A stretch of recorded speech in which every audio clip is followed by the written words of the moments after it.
So me and I feel like probably most PvP players are not having a lot of fun recently, and I'm gonna do something insane today, and I'm not gonna blame it on abilities. In fact, I think the crux of the problem really goes a lot deeper to just the way that weapons work as a whole, and I hope to unwind this incredibly tangled web of bullshit for you today. And right before I present to you my career-defining Destiny balance thesis statement, today's video is brought to you by Omaze. So Omaze gives you a chance to win once-in-a-lifetime prizes while also supporting nonprofits. They've given over $150 million total to charity, and in 2021 alone, they gave over $27 million. By entering this month, you have a chance at winning the unplugged Tesla S Apex Plaid, which has a 0 to 60 time 1.99 seconds, making it the fastest accelerating production car ever. I did buy a new car last year, which I thought was pretty cool, but this thing unfortunately makes it look like a tractor. And by entering, you're supporting the Juju Foundation. It was founded by Juju Smith-Schuster. If you've probably heard of him if you're in the gaming space. The charity has a ton of different initiatives. It includes giving bicycles and locks to underserved youth, musical instruments to teachers and other underserved youth, as well as their scholarship programs. So to enter for your chance to win, you can head on over to omaze.com/Sir Demetrius. That is omaze.com/Sir Demetrius. Thank you so much to Omaze for being today's sponsor, and let's get back to the video.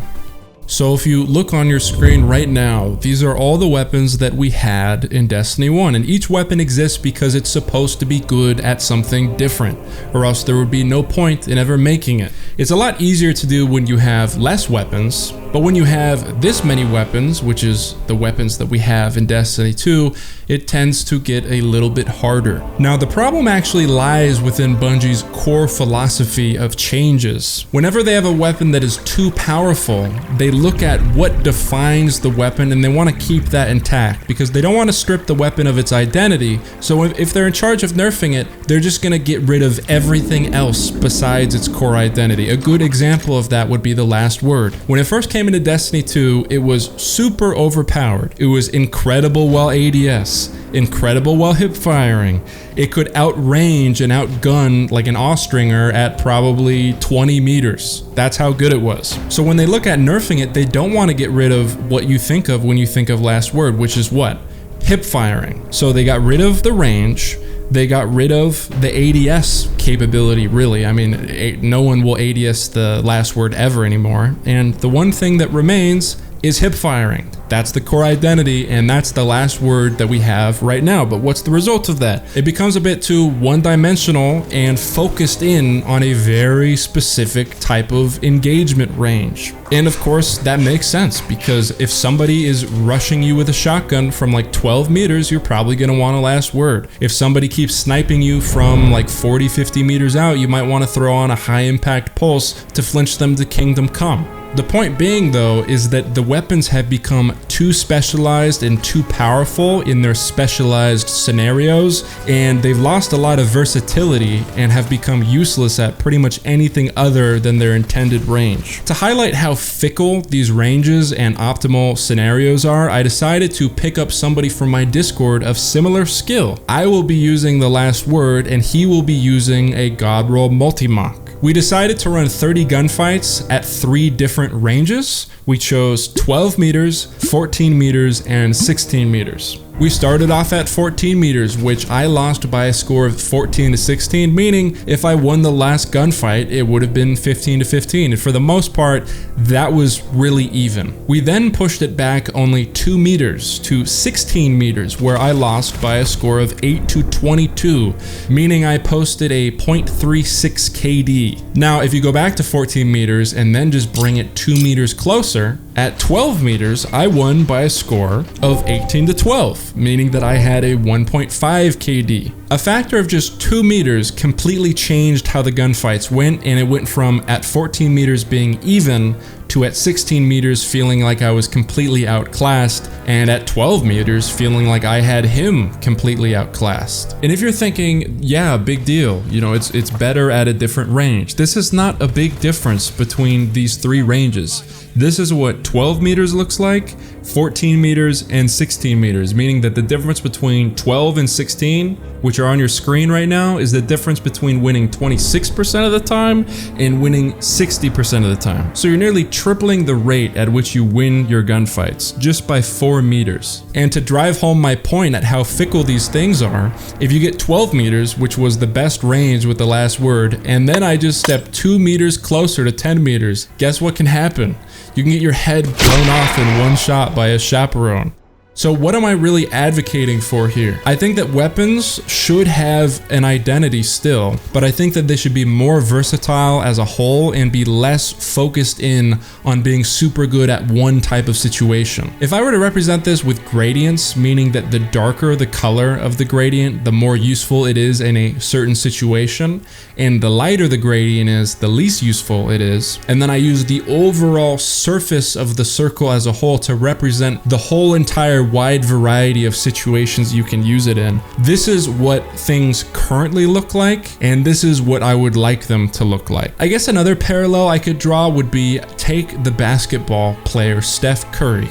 And imagine that Bungie was playing God and had the job of nerfing him. If you look at Steph Curry, he's good at a ton of things. He's got great ball handling. Even though he's small, he's pretty slippery at the rim. He can obviously shoot 3-pointers. Now, I'm a casual basketball fan, so I'm not going to go into the specifics of it, right? But his main identity is the 3-pointer. So guess what Bungie would do if they were trying to nerf him and balance him? They would strip him away of everything else and just leave his ability to shoot 3-pointers. If they did this to every basketball player in the world, you'd have no versatile, interesting players. It would just be a compilation of Steph Curry hitting 100% of his 3-pointers. Giannis would be only allowed to make layups, and somebody like Steve Nash would be allowed to do nothing except for pass. And the primary argument I've seen against what I'm saying is that shouldn't weapons have ranges that they're best at? And if your weapon isn't good at that range,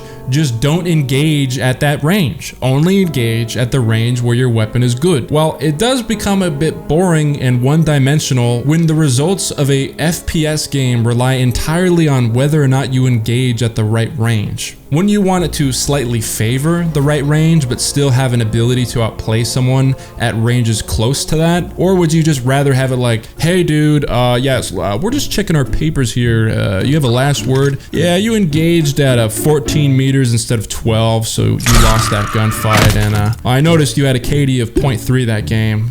It's probably because you engaged at 16 meters instead of 12. To me, that sounds stupid. And if you really want positioning and spacing to take precedence over individual gun skill, you're not really providing a lot of motivation for people to get really good with a specific weapon, like really working on their thorn shot or really working on their last word shot. Because if it all comes down to spacing, then what's the point of getting really good at aiming a gun anyways? I do also feel like they have to do a better job at balancing the skill floors and the skill ceilings of weapons, meaning that if a weapon is really easy to be proficient at, you shouldn't be able to become like a god with it. Whereas with other weapons, maybe they're hard to get your foot in the door and get used to using it, but it has a really high peak. But right now you have weapons that are super easy to use, like pulse rifles that just dominate in situations where they have no business dominating. I ran the same exact test with the same person, and when I was using Thorn and he was using the Messenger, at 20 meters I lost 10 to 20, and at 15 meters, even closer, I lost 13 to 18. I'm losing to a high impact pulse from like somebody who's 5 fingernails lengths away from me. And I wanted to include this kind of towards the end because I don't want to just ignore the blatant problems with how they're supporting PvP as a whole. I mean, we've gotten one new map in like, what, 4 years or something? And there's just no new scenery that you can be excited about. Something that's fun about new Destiny content is exploring new places. There's some sort of magic in the air about it. When you drop down into a new dungeon and it's not just the same old recycled thing. We're in this lava fire world. It's beautiful. It's pretty. They added one new map and they sent us to the goddamn swamps. Another big thing is game modes. I mean, we've been playing the same game modes forever. Anything that was really different in any way at all, like Countdown is gone and you can't even do it in private matches. I feel like Countdown should have stayed. We just need new maps and new modes to actually bring out some excitement and feel like you're doing something new. Because PvP right now is running around on 5-year-old maps, playing game modes that are like 5 to 8 years old. There's a reason that they make new destinations for expansions when it comes to PvE, and that's because they know that it's important to give people new areas, new scenery, or else you're just gonna feel like you're playing the same game that you've been playing for like 4 years, and that's kind of what we're doing right now. So that is it. I am open to criticism if you disagree with what I'm saying. It's kind of hard to convey because it's like a very complex kind of thing where, like, when I tweeted it, for example, most people just didn't even know what I was talking about. But pretty much just the over specialization of weapons. I'd rather like have gunplay influence most of the engagements rather than, oh well, I was using this weapon and you were 3 meters outside your optimal range, so I'm gonna beat you 7 times out of 10. So thank you for watching. I truly appreciate you if you made it this far. I don't really like making videos like these because in general, like, if you complain about the game, like, your channel just does worse. And so I try not to be negative, but I felt like this was an important video to make, so I made it.